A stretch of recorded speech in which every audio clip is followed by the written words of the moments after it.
take some time to go through the following flops and decide which you would value bet.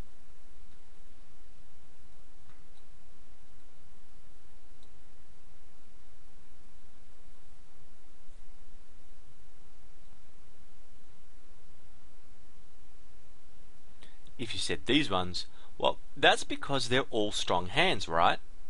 But what about the ladies in this spot? Value bet or check? Well, if you aren't sure, that's fine, and if you're asking the question, what's the context?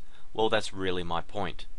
Because we know poker is a game of information, and after all, you're only seeing one dimension of the hand by just seeing the flop and our hole cards here.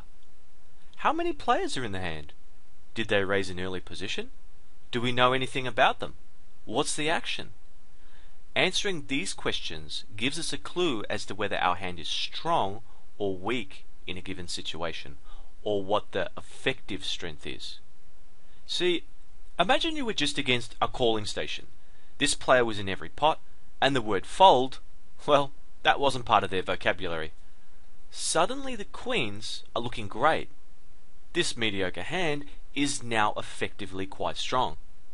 On the other hand, imagine you raised from UTG, that is under the gun, the first position at the table, with the monster King and got 4 callers.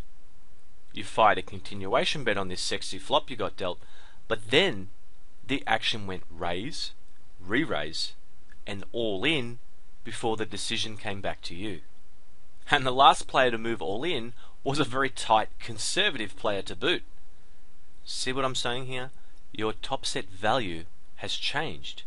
It's become quite weak, and it seems you're almost certainly against 9-10 or ace-10 here. Your fist pump on the flop and thought of, let me value bet these suckers, is now, crap, I think he has the nuts.